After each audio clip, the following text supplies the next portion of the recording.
नमस्कार, मैं हूं संजय शर्मा। आप देख रहे हैं 4PM महाराष्ट्र। देश में वांगचुक साहब का आंदोलन एक नई दिशा पे नई तरफ जाता हुआ दिखाई दे रहा है। अभय द्विवेदी से मैंने पूछा क्या इंडिया गठबंधन के रिश्तों में दरार आ रही है। इस समर्थन को लेकर सुनिए अभय द्विवेदी ने क्या कहा।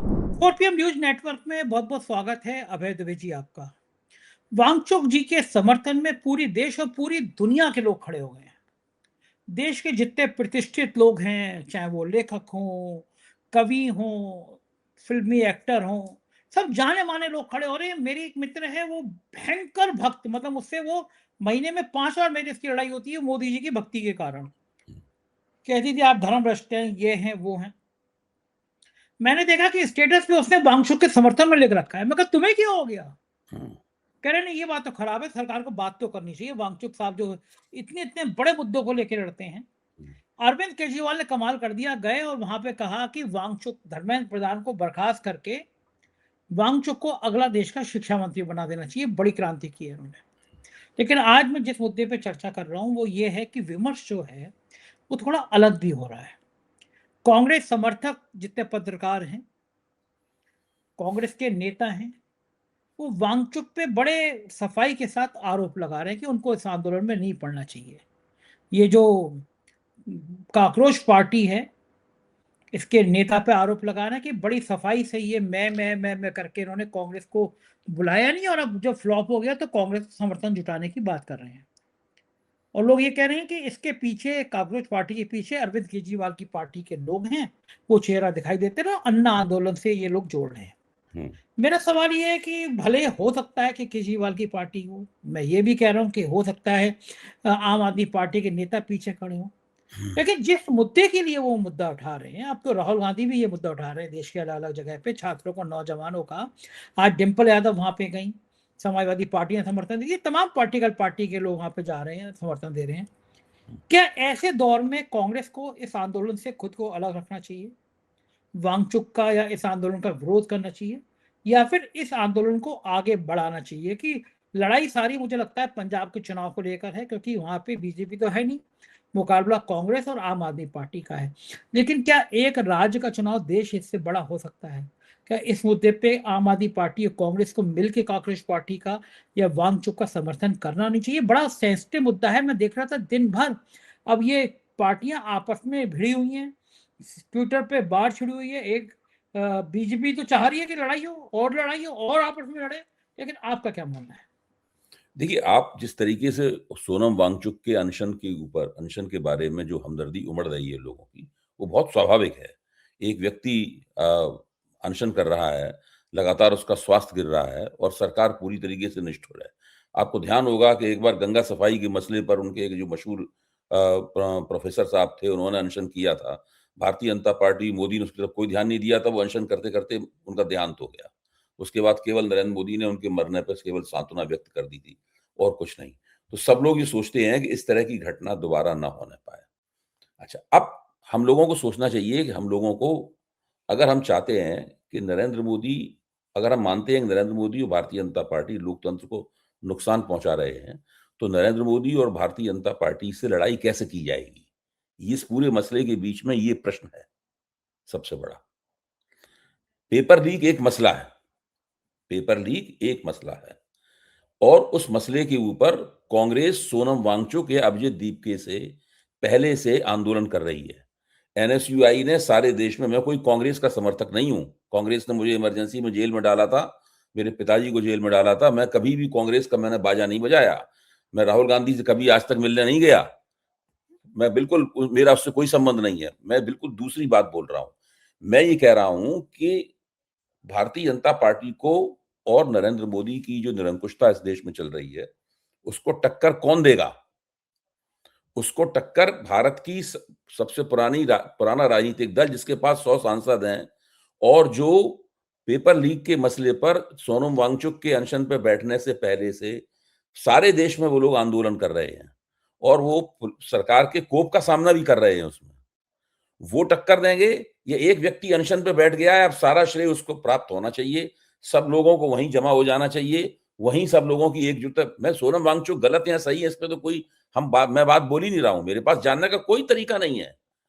मेरे पास ऐसा जानना है, मेरे पास कोई जासूसी संस्था नहीं है जिसको हम उसके एजेंटों को तैनात करके मैं ये पता लगा लूं कि अभिजीत दीपके की कांग्रेस जनता पार्टी के राजनीतिक संबंध किससे हैं, किसने उनके इस कार्यक्रम को प्रायोजित किया है या नहीं किया है, उनको जो समर्थन मिल रहा है वो स्वतः स्फूर्त समर्थन है, क्या है। ये तो बिल्कुल एक अलग, मेरी हैसियत नहीं है ये पता लगाने की।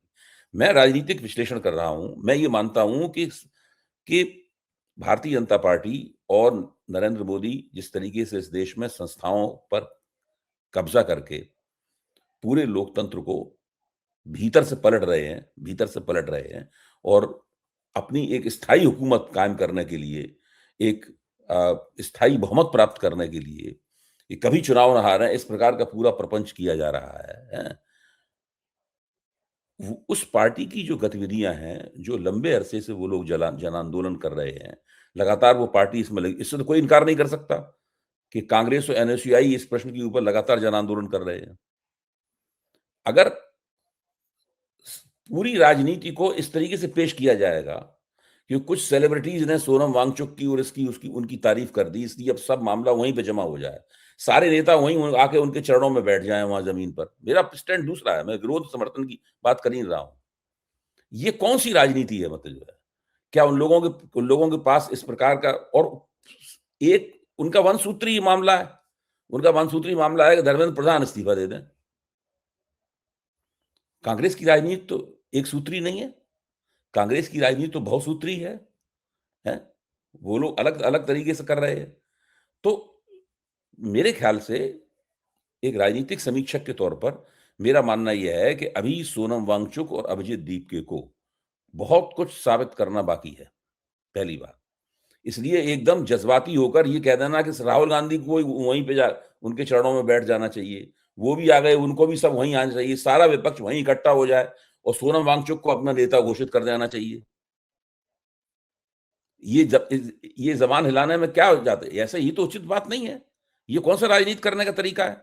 आप बताइए, क्या आप आज इस वक्त ये कहने के लिए तैयार हैं कि सोनम वांगचुक के खिलाफ नरेंद्र मोदी और भारतीय जनता पार्टी को पराजित करने का आंदोलन चलना चाहिए? सारी पार्टियों को चाहिए कि सोनम वांगचुक को भविष्य का प्रधानमंत्री का चेहरा तय कर दिया जाए और उनके नेतृत्व को उनके पीछे लाइन लगा खड़े हो जाएं।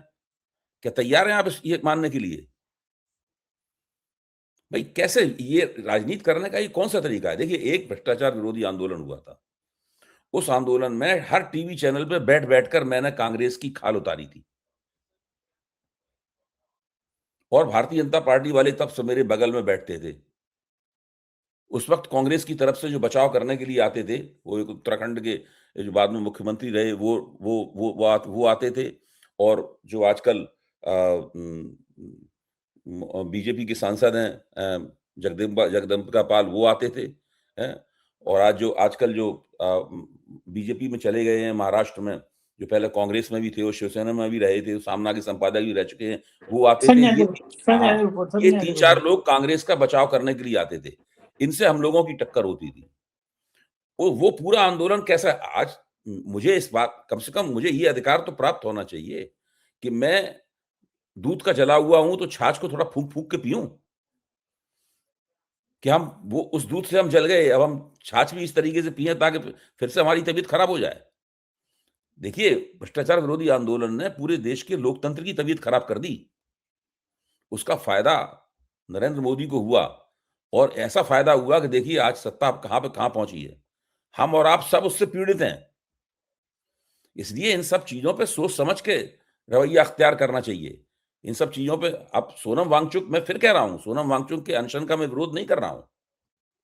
मैं ये भी नहीं कह रहा हूं कि वो इसके आदमी है, उसके आदमी है, उसकी बी टीम है या सी टीम है, मैं ये भी नहीं कह रहा हूं। लेकिन अभी उनको बहुत कुछ साबित करना बाकी है, और इस तरह के तमाम तथ्यों से हम मुंह नहीं मोड़ सकते कि जब अमित शाह धारा 370 का जो 35 ए है, उसको निष्प्रभावी करने के लिए संसद में खड़े होकर प्रस्ताव रख रहे थे और वो पास हो रहा था, उस वक्त उसके पक्ष में तालियां बजाने वालों में सोनम वांगचुक भी थे कि नहीं थे? बताइए। अब मतलब इस बात को हम कैसे भूल जाएं? ये कई इस तरह के प्रश्न हैं। दूसरे, सोनम वांगचुक का एक ऐसा वक्तव्य मैंने देखा है, उन्होंने कहा है कि भाई कश्मीरियों को जनमत संग्रह का अधिकार प्राप्त होना चाहिए। कश्मीरी अगर पाकिस्तान जाना चाहें तो पाकिस्तान के हिस्से बन जाएं। ये भी उन्हीं का वक्तव्य है। एक तरफ तो वो 35 से हटाने का समर्थन कर रहे हैं खुलकर, दूसरी तरफ कह रहे हैं कि भाई कश्मीरियों को जनमत संग्रह का अधिकार होना चाहिए। अब इन दोनों बातों में से इन दोनों स्टैंड, ये दोनों रवैये जिन्होंने अख्तियार किए थे, उसके बारे में उनका कहना क्या है? जब सोनम वांगचुक को एनएसए में गिरफ्तार किया गया था, हम सब लोगों ने उसका विरोध किया था। मैंने उसके ऊपर वीडियो बनाई, आपके साथ चर्चा की, हर बार हमेशा किया था। लेकिन अभी जो हो रहा है, जो राजनीतिक, देखिए मोदी जी की पराजय, भारतीय जनता पार्टी से देश के लोकतंत्र की मुक्ति, ये राजनीतिक प्रक्रिया के जरिए होगी। किसी एक व्यक्ति पर आप हीरो का मुकुट पहना दीजिए उसको, और उसके इर्द-गिर्द हम लोग ढोल मंजीरे लेके डांस करने लगे, पूरा सोशल मीडिया डांस करने लगे, और बात को इस तरीके से पेश करने लगे कि सारा देश उनके पीछे खड़ा हुआ है। एक से एक लोग सब उनके पीछे, बुद्धिजीवी वगैरह सब खड़े हुए हैं। ये पूरी मामले को बढ़ा-चढ़ा के कहने की प्रवृत्ति है। हम लोगों को इस प्रवृत्ति से बचना। ऐसी ही प्रवृत्ति कभी अन्ना हजारे के बारे में अख्तियार की गई थी। भारतीय जनता पार्टी उस वक्त भ्रष्टाचार विरोधी आंदोलन इसलिए चला रही थी ताकि कांग्रेस को अपदस्थ कर सके। उस अनुभव की रोशनी में आज हम लोग इस बात को इस तरह भी कह सकते हैं कि जो जंतर मंतर के ऊपर हो रहा है, ये एक ऐसा गरम आलू है, इसको अगर मुंह में रख लिया तो मुंह जल जाएगा। पहले इस आलू को ठंडा तो होने दीजिए। क्या गजब हुआ जा रहा है? मोदी अभी हटे नहीं जा रहे हैं। ऐसा नहीं है कि सोनम वांगचुक अभी 20 तारीख को संसद की तरफ देश की जनता चल पड़ेगी और लाखों लोग नारा लगाते हुए संसद की तरफ झपटेंगे और मोदी जी की सरकार कोलैप्स हो जाएगी, उसका शीराजा ढह जाएगा, मोदी जी घबरा के इस्तीफा दे देंगे। ऐसा होगा क्या? बताइए। बिल्कुल नहीं होगा। हाँ? बिल्कुल नहीं होगा। और मुझे तो फिर आप इतने जोश में क्यों हैं? मैं इसलिए जोश में हूँ, मुझे इसलिए आपकी बात सुन के आती आ रही है कि मैं फिर कहना, मैं समझा के, देखिए मैं खुद भी समझने की कोशिश कर रहा हूँ। मुझे कि मुझे अभी मैं इसलिए मुस्कुरा रहा हूँ, ये पूरा मामला हो कैसे रहा है? मैं कैसे? इसलिए मुस्कुरा रहा हूँ, भाई एक बहुत महत्वपूर्ण प्रश्न है संजय जी, बहुत महत्वपूर्ण प्रश्न है कि उनको लगातार वहां पर आंदोलन कैसे करने दिया जा रहा है। पहलवान बेटियों को नहीं करने दिया गया था आंदोलन, उनको घसीट के ले जाया गया था वहां से, तब भी हम लोगों ने वीडियो बनाए थे। मैं इतनी जोर बहुत सारे से सवाल हैं, इन सवालों के जवाब मिलने चाहिए। मैं इसलिए मुस्कुरा रहा हूँ कि मुझे याद आया कि अन्ना आंदोलन में आप भी उसमें आ गए थे। आपने भी हाँ, टीवी डिबेट में कई चैनलों पे आप अन्ना के पक्ष में बोलते थे, मैं तो कह रहा हूँ ना, मैं तो कह रहा हूँ दिन मैं आपको बता रहा हूँ, दिन रात हम लोग सब सोते में भी अन्ना हजारे का नाम लेते थे और वो कांग्रेस के खिलाफ बोलते थे, और मुझे निजी तौर पे हर कांग्रेसी खलनायक लगता था। माहौल ही ऐसा बन गया था। अच्छा, आप तो नहीं मिले। मैं आपके सामने आप वीडियो रिकॉर्ड कर रहे हैं, मैं ये बातें बोल रहा हूँ, कल इसको लाखों लोग सुनेंगे, मुझे पता है ना, मेरी राय लाखों लोगों के पास आएगी। सब कांग्रेसी खलनायक के तौर पे लगते थे। मनमोहन सिंह मुझे दुनिया का सबसे बेकार आदमी लगता था। सोनिया गांधी मुझे सबसे ज्यादा कुटिल लगती थी। राहुल गांधी मुझे बेवकूफ लगते थे। हम भी ये करते थे हर दिन। हमने ये किया। अब हमारे पास, मनुष्य के पास सिंहावलोकन करने की क्षमता होती है। सिंहावलोकन करने का मतलब होता है मुड़ के देखते हैं कि हमने क्या किया, मुड़ के निगाह डालते हैं हमने क्या किया, उससे हम सबक सीखते हैं। ठीक कह रहे हैं, बिल्कुल ठीक कह रहे हैं। ये सबक हम नहीं सीखेंगे तो कौन सीखेगा? मैं फिर कह रहा हूँ, मैं जो अनशन कर रहे हैं उनके स्वास्थ्य की मुझे बहुत चिंता है। वो मांग उठा रहे हैं, उनकी मांग भी बिल्कुल सही है, लेकिन बहुत सारी चीजें जो ऊपर से सीधी, सरल और सुंदर लगती हैं, राजनीति बहुत जटिल चीज है और भारतीय जनता पार्टी की तिकड़मों ने उसको और जटिल कर दिया। बिल्कुल ठीक बात है, मैं आपकी बात से सहमत हूँ। 2014 तक हमारा हर बार अखबार का पहला पन्ना अन्ना के पक्ष में होता था, कांग्रेस के खिलाफ होता था। एक दिन तो मुझे बड़ी शर्म भी आई, मैंने वो गलत हेडिंग लगा दी थी, भ्रष्टाचारियों के सरदार, और फिर मैंने मनमोहन सिंह की फोटो लगाई थी। बात ठीक है। और आप तो राहुल जी से नहीं मिले, लेकिन मैं मिला, मेरी उनकी लंबी बातचीत भी हुई और मुझे कहने में कोई संकोच नहीं है, मुझे वो बेहद सरल, बेहद ईमानदार और बेहद बहुत अच्छी सोच वाले नेता लगे, जो दिल के बहुत सच्चे हैं। माफ कीजिए, बीच में बोल रहा हूँ। देखिए, सोनम वांगचुक भी बहुत बढ़िया आदमी है। हाँ, सीधे हैं वो भी। मैं तो कह रहा हूँ अभिजीत दीपके भी बहुत बढ़िया आदमी है। मैं ये कह रहा हूँ राहुल गांधी भी बहुत अच्छे आदमी है। ये सवाल किसी के अच्छे-बुरे होने का नहीं है। सबल आंदोलन का। ये सवाल ये है कि हम पॉलिटिकल प्रोसेस को, राजनीतिक प्रक्रिया को कैसे पहचानें? वो किधर जा रही है? कौन-सी प्रक्रिया सही है? एक एक देश की सबसे बड़ी पार्टी, उसके कार्यकर्ता जो आंदोलन कर रहे हैं, वो ज़्यादा महत्वपूर्ण है कि एक व्यक्ति का अनशन महत्वपूर्ण है? अच्छा, मुझे अब इसी मैं से कोई जुड़ा हुआ साजिश नहीं एक, देख रहा उसमें। नहीं, ठीक है, इसलिए ठीक है, कह रहा कि मेरे पास मैं कोई तरीका नहीं है। मान लिया, मुझे इससे एक पॉलिटिकल सवाल ये बताइए आप हाँ, कि ये मैंने मान लिया कि अगर ये कांग्रेस के नेता ये आरोप लगा रहे हैं कि इसके पीछे आम आदमी पार्टी है, उनके लोग हैं, मैंने मान लिया, चलिए वो उनकी वो पार्टी है, और अगर वो पार्टी है उसके पीछे तो इसके लिए बधाई दी जानी चाहिए कि उन्होंने इतने बढ़िया प्लान कर लिया। लेकिन संजय जी, आम सवाल ये है आदमी कि पार्टी की ये क्षमता नहीं है कि ये काम कर पाए। मैं वही कह रहा हूँ, अगर है, मैं कह रहा हूँ अगर नहीं, है तो इसके लिए देखिए बधाई तो अगर दो ये कि कर प्रपंच लिया। है हाँ, अगर ये प्रपंच है, तो ये प्रपंच बीजेपी का बनाया हुआ है। तो मैं और यही किसी में, इसीलिए मेरा कहना है और इसी किसी में ये क्षमता है ही नहीं। ये तो मैं कांग्रेस में यही भी क्षमता इसीलिए नहीं है, ये आम इसी से आदमी जुड़ा हुआ पार्टी में भी क्षमता नहीं है। इसी से जुड़ा हुआ सवाल पूछ रहा हूँ हाँ, कि ये हाँ। प्रपंच है, आपको समझ में आ रहा है, कांग्रेस को समझ में आ रहा है, कांग्रेस के समझ में ओपन नहीं आ ओपन रहा लिख है। रही है, मुझे कांग्रेस के, मुझे 100% आपको यकीन समझ नहीं में आ रहा है। है। चलिए, मैं दिमाग लड़ा रहा हूँ। चलिए कांग्रेस के नेताओं को तो समझ में आ रहा है, कांग्रेस के नेता तो लिख ही रहे हैं इस सब बातों को, हुँ, लेकिन फिर इंडिया गठबंधन के बाकी लोग क्यों जा रहे हैं? डिम्पल यादव क्यों चलेगी, धर्मेंद्र यादव क्यों चले गए, बाकी गठबंधन के, इंडिया देखिए गठबंधन के उसमें लोग क्यों जा रहे हैं? इसमें है ये कैसे है? इस बात की भी व्याख्या की जा सकती है। इस बात की व्याख्या इस तरह की जा सकती है कि जब पिछले विधानसभा चुनाव में तमाम बड़े-बड़े क्षेत्रीय नेता हार गए। देखिए, एक क्षेत्रीय नेता बड़े शरद पवार उनकी पार्टी थी, उनका कबाड़ा हुआ पड़ा है। उद्धव ठाकरे एक क्षेत्रीय नेता थे, उनका कबाड़ा हुआ पड़ा है। हैं? बीजेडी एक क्षेत्रीय पार्टी थी, उसका कबाड़ा हुआ पड़ा है। ममता बनर्जी की क्या दुर्गति हो रही है, हम सब लोग जानते ही हैं। हैं? दूसरे क्षेत्रीय नेता वो आंध्र प्रदेश में थे, उनका कबाड़ा हुआ पड़ा है। तमाम क्षेत्रीय पार्टियाँ बहुत कमज़ोर हो गईं। जब क्षेत्रीय पार्टियाँ कमज़ोर हो गईं, तो फिर कांग्रेस का एक राष्ट्रीय पार्टी के तौर पर महत्व और स्थापित हुआ। सारी पार्टियाँ टूटने के कगार पे हैं या टूट गई हैं। केवल कांग्रेस ही एकमात्र पार्टी है, जिसके टूटने के बारे में कोई चर्चा नहीं हो रही है कतई। खुद अखिलेश यादव की पार्टी उत्तर प्रदेश में, उनके बारे में, टूटने के बारे में कितनी चर्चाएँ हो चुकी हैं। खुद ये आपके निषाद और राजभर भी दावे कर सके। मैं ये नहीं कह रहा हूँ टूट टूट जाएगी, लेकिन बता रहा हूँ, माहौल किस तरीके का बन रहा है। तो इन क्षेत्रीय दलों को ये लग रहा है कि कांग्रेस को कुछ विशेष महत्व प्राप्त हो गया है इन विधानसभा चुनावों के परिणामों के कारण। वो अब अपनी दावेदारी कैसे करें? तो वो इस तरह का काम कर रहे हैं, जैसे राहुल गांधी के ऊपर दबाव बने, कांग्रेस के ऊपर दबाव बने, सोनम वांगचुक का सहारा लेकर वो इस प्रकार की गतिविधियां कर रहे हैं। जबकि देखा जाए जमीन पर, जहां तक जन आंदोलन का सवाल है, लगातार सब प्रदेशों में, सारे प्रदेशों के मुख्यालयों पे वो काम एनएसयूआई ने किया है और किसी बढ़िया ने नहीं काम किया, किया। हाँ, बन बढ़िया किया है। काम किया है, हाँ, राहुल गांधी ने एनएसयू भी हाँ, जोड़ा है नौजवानों को। हाँ, और जोड़ा है, उन्होंने किया है, एनएसयूआई ने काम किया है। उसका साथ देने की बजाय वो सोनम वांगचुक और अभिजीत दीपके की काकरोच जनता पार्टी का साथ दे रहे हैं।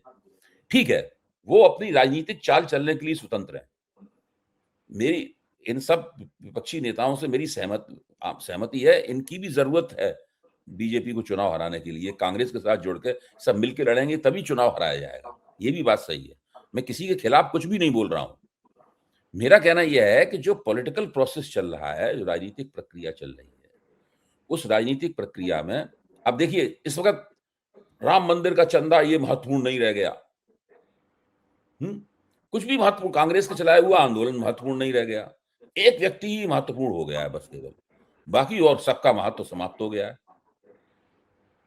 ये बाकी सबका सबके महत्व का ये क्षय हो गया है। ये एक एक चीज और महत्वपूर्ण हो गई, हुँ, चंदा चोरी इतना बड़ा बवाल मच गया था कि गांव-गांव में चंदा चोरी की बात होने लगी थी। हुँ, बीजेपी की इतनी जबरदस्त धुलाई और खास तौर से संग और मोहन भागवत की धुलाई इससे ज्यादा मैंने देखी नहीं। हुँ, बीजेपी परेशान थी कि मुसलमान एंगल भी चल नहीं पा रहा, वो चला था कि हनुमानगढ़ी पे नमाज पढ़ी, वो रोजा अफ्तार चला, वो भी चला नहीं। फिर यूपी के एक आईएएस अफसर को ढूंढा गया। आप हंसेंगे कि मेरे पास इतनी जानकारी कैसे रहती है यूपी की ब्यूरोक्रेसी की, तो जी। यूपी का मैं ब्यूरोक्रेसी का मैं खुद को मास्टर मानने लगा हूँ कि मेरे पास खुद ही लोग, मतलब खुद ही अफसर एक दूसरे की टांग खिंचाई की चीज बेचते रहते हैं। हुँ, हुँ, अभय जी, आप सुन के, आज जो मैं खुलासा कर रहा हूँ सुन के हैरान हो जाएंगे। हुँ, कोरोना काल में लोग फ़ोन करते थे विदेश से कि हम लाखों रुपए दे देंगे, हमारे माँ-बाप को कि जला दिया जाए, जगह नहीं मिल रही थी। लकड़ियां नहीं मिलती थी। तो उस समय सरकार ने लकड़ियां खरीदी कि जो बैकुंठ धाम है, उस पर लावारिस लाशें आ रही हैं, लकड़ियां जलाई जाए।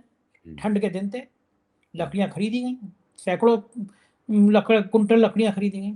अब गवर्नर साहब को, जो मौजूदा गवर्नर साहब हैं, इनको ठंड लगी, इनके कर्मचारियों को ठंड लगी। अब वो गवर्नर हाउस में अगर जाड़ों में ठंड लग गई तो फिर मामला गड़बड़ है। तो नगर आयुक्त से कहा गया कि लकड़ियां भिजवाओ।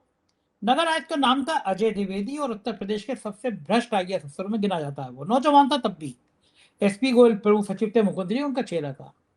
बंदे ने क्या किया कि जो कब्रिस्तान में कोरोना के लिए लाशें जलाने की लकड़ी आई थी, उसने वो लकड़ी उठा के और गवर्नर हाउस में भिजवा दी। इतनी भ्रष्टाचार की शिकायतें सामने आने लगी एक के बाद। फिर उनको रामपुर का डीएम बनवा दिया एसपी गोयल ने। अब डीएम साहब को लगा कि यह मौका बढ़िया है कि जैसे वो सीओ अनुज चौधरी जो गदा लेके घूम रहा था, मैं भी अब जौहर विश्वविद्यालय पे बुलडोजर चलवा दूं, तो मेरा करप्शन की सब फाइलें खत्म हो जाएंगी, मुसलमान एंगल आ जाएगा। तो साहब उसने ऐलान कर दिया कि जौहर विश्वविद्यालय पे बुलडोजर चला जाएगा। बस ऐलान किया और गोदी मीडिया के चैनलों पे बहस चलने लगी, राम मंदिर गायब हो गया। आज घंटों घंटों बहस चल रही है कि जौहर विश्वविद्यालय यहाँ बना, यहाँ जमीन कब्जे आई और उसके बाद में बुलडोजर चला दिया जाएगा। मैंने एक शो में और कहा कि भाई उसका बोर्ड उतार दो जौहर विश्वविद्यालय का, वहां जय श्री राम विश्वविद्यालय रख दो। आप तो खुद प्रोफेसर रहे हैं, इतने समय तक आपने पढ़ाया है। सैकड़ों स्कूल बंद हो गए उत्तर प्रदेश में, कोई नया विश्वविद्यालय बड़ा बन नहीं रहा। लेकिन जो विश्वविद्यालय है जहाँ 40,000 से ज्यादा बहुमूल्य किताबें हैं, हजारों बच्चे पढ़ रहे हैं, उसको साफ बुलडोजर से ढाया जाएगा क्योंकि मुसलमान एंगल आ गया। और टीवी चैनलों से जौहर विश्वविद्यालय पे बुलेटिन चल रहे हैं, बहस हो रही है हिंदू मुसलमान की। मैं बिल्कुल आपकी बात चंद्रचूड़ समझ गया संजय जी, मैं बिल्कुल आपकी बात समझ गया। ये जो मसला जंतर मंतर वाला मसला है, जंतर मंतर वाले में ये हम लोगों को गारंटी करनी पड़ेगी, सुनिश्चित करना पड़ेगा, अपने आप को आश्वस्त करना पड़ेगा कि इस मसले के जरिए भारतीय जनता पार्टी विपक्ष की राजनीति को मैनिपुलेट तो नहीं कर रही है कहीं, और ये कोई बहुत चालाकी, हम अगर 10 दिन बाद समर्थन कर देंगे उनका तो क्या गजब हो जाएगा, कोई गजब नहीं हो जाएगा। ऐसा नहीं है अभी समर्थन नहीं करेंगे तो आसमान टूट पड़ेगा।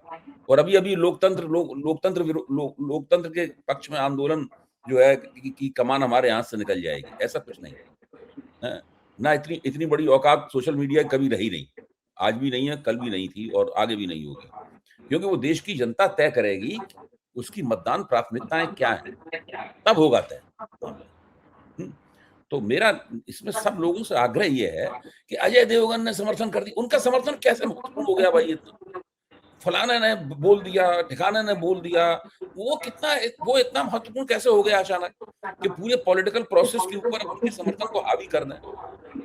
थोड़ा सा थम कर, थोड़ा सा रुक कर, सोच कर, देख कर कि इसमें गंगा किधर बहाई जा रही है। गंगा अपने आप बह रही है तो बहुत अच्छी बात है, लेकिन गंगा को अगर प्रायोजित किया जा रहा है, उसका बहाव है, तो हम लोगों को उसके जरा थोड़ा सा उस पर ध्यान देना चाहिए, मेरा मानना है। मेरा सवाल वो विश्वविद्यालय के बुलडोजर, मेरा सवाल वो विश्वविद्यालय के बुलडोजर पे था, बुलडोजर पे जो चलाया नहीं जा रहा है नहीं, मैं आप जो बात कह रहे हैं वहां भी तो बुलडोजर चलाने की बात को लेके एक चालाक आदमी पूरा उस मामले को मैनिपुलेट कर रहा है, उसको गोदी मीडिया ले उड़ा उसको। अब इसमें राहुल गांधी से बहस की जा रही है, 20 दिन से राहुल गांधी कहाँ है? अरे भाई, आप कौन होते हैं पूछने वाले? राहुल गांधी 20 दिन से कहाँ है? कितनी गलत बात है ये सवाल जो है ना, ये सवाल जो उठाया जा रहा है कि राहुल गांधी 20 दिन से कहाँ है, क्या मतलब है इस सवाल को उठाने का? ये सवाल टीवी पे शो रहे हैं। हाँ, काफी चालाकीपूर्ण नहीं है मतलब सवाल ये। इस चालाकीपूर्ण सवाल को भी समझना चाहिए, ये सवाल क्यों उठाया जा रहा है? हर एक का, अब सोनम वांगचुक ने एक दिया संदेश दिया कि राहुल जी यहाँ आ जाएं, नहीं आएंगे तो वो कमतर होंगे, किस तरह का संदेश है? इसकी क्या तुक रही भाई? अब भाई आपका राहुल गांधी आपके निशाने हैं क्या? आपके निशाने नरेंद्र मोदी, राहुल गांधी, तय कीजिए। मेरा कहने का मतलब यही। बिल्कुल ठीक बात है, राजनीति वैसी ही चर्चाओं में है। तो बहुत शुक्रिया अभय जी, आपने समय दिया, बातचीत की, थैंक यू। ये थे अभय दुबे जी, पूरी बातचीत आपने सुनी। ये बात ठीक है कि देश में एक जनमानस खड़ा हो गया है, वांगचुक साहब की छवि को लेकर लोग चिंतित हैं, प्रशंसक हैं उनके, पूरे देश में उनके लिए आवाज उठ रही है कि वांगचुक साहब का साथ देना चाहिए। जिस हिसाब से सरकार बेदर्दी से इस आंदोलन को खत्म करना चाहती है, विपक्ष को खत्म करना चाहती है, उसके बाद धर्मेंद्र प्रधान को बचाना चाहती है, उसके बाद क्या होगा? आपकी राय क्या है? बताइएगा ज़रूर। शुक्रिया, थैंक यू।